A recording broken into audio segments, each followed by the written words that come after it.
Okay, today we're going to explore a part of our personality that has a tendency to be quite mean, judgmental, and harsh in the language it uses when it's communicating with the other parts of our personality. The emotional impact of all of this judgment tends to leave us sitting in the ineffective and unjustified experience of guilt and shame. And this often debilitating narrative tends to come from the experiences we had in the early part of our lives. So today, let's have a conversation about our own internal punitive critic. When our internal punitive critic kicks in, we're exposed to the narrative that there is some kind of punishment that's basically deserved. The punitive critic is usually heard within our personality system when it's assigning blame to ourselves or other people with damaging statements that, if they were heard in the external world, would definitely get labeled as someone being mean, nasty, and even cruel. When the hurtful and sometimes debilitating messages of the punitive critic do get externalized, they come out as the behavioral actions that we can usually identify as belonging to either our emotional child parts or the other parts of our personality that are reacting with ineffective, maladaptive, defensive, and coping behavioral responses. The punitive critic is often the internalized version of a childhood message that we consistently heard during our formative years. Now, whether this message has been directly internalized in the exact wording that we heard it as, or if it's a child's interpretation of the way we felt at the time of its creation, is sometimes, but not always, an important distinction for us to make. In the case of it being the child's interpretation, the words we were exposed to might have been used with the intention of motivating us in some way. However, the tone, the body language, and the facial expressions that came with the wording had the exact opposite effect on us, which left us feeling deflated, criticized, and judged in a way that usually had us sitting with the experience of toxic guilt and shame.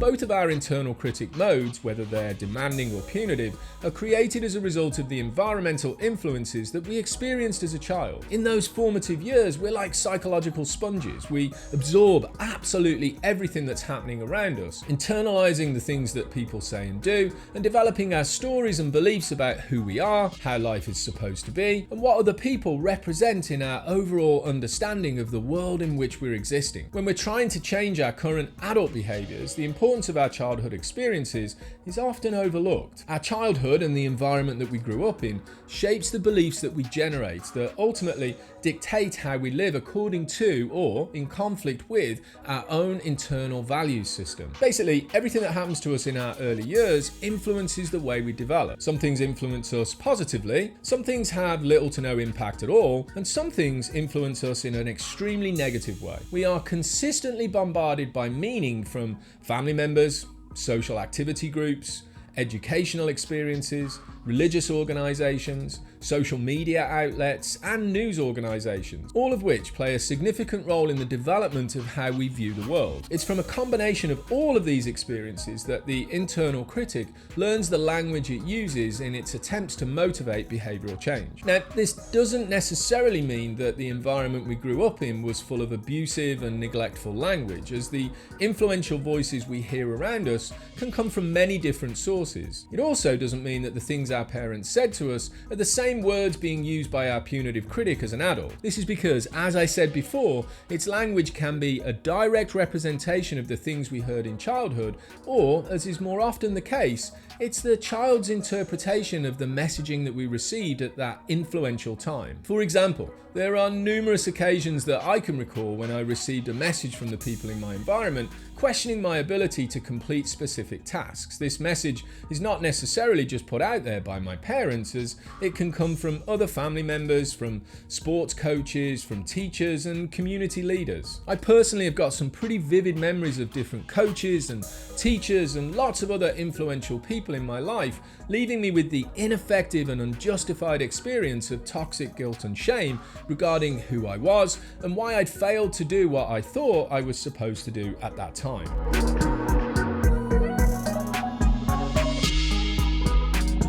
My internal punitive critic developed the harsh judgments of my abilities and who I was as a person based on these early experiences. And when our critics get activated by the story that's present within our personality system, they basically jump into action in an attempt to change the direction of our behaviour. However, typically speaking, the impact of their words has that negative influence on our system, which usually spirals us into a place of guilt and shame that in turn activates a coping mechanism that has us just wanting to escape. Punitive critics use berating language that labels us and those around us in a way that leaves very little to the imagination as to the opinion that this part holds. And it's because of this demeaning and debilitating language that the punitive critic is often demonized by other parts within our personality system. You're so stupid.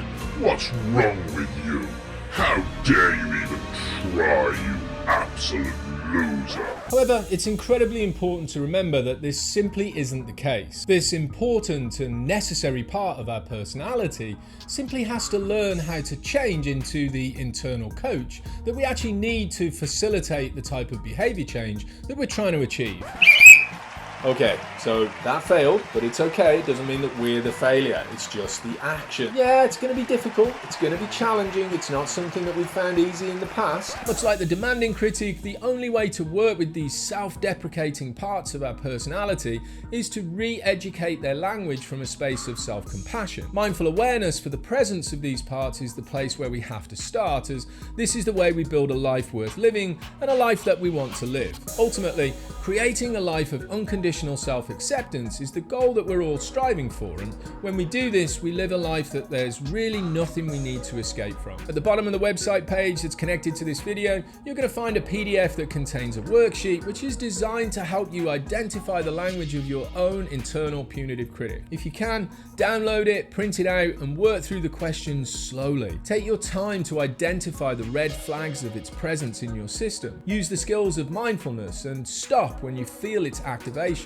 Then, once you know what it sounds like and you can notice it in real time, develop the RAAVEN exercise you need to re-educate it, and then use planning ahead to build mastery for using this skill in the future in real time. If you've got an opinion on this or anything else to do with your own internal punitive critic, the different modes of behaviour, schema therapy in general, or the integration of DBT and our understanding of the multiplistic personality, please leave a comment in the chat. I'd really like to hear your point of view. If you'd like to know more about the different things that we talk about on this particular YouTube channel and the connected website, come join the conversation in the live online meetings that I facilitate each week on Zoom. I'll leave some links to those groups in the description below. And as always, if you like the content of this video, please subscribe to the channel, smash that like button, and turn on those notifications to get all the latest from me and the Liberation Place. I hope this video gave you some insight for how to identify and then change the language of the punitive critic that exists within your own personality system. Thanks for watching. See you again soon. Take care, be safe, and be well.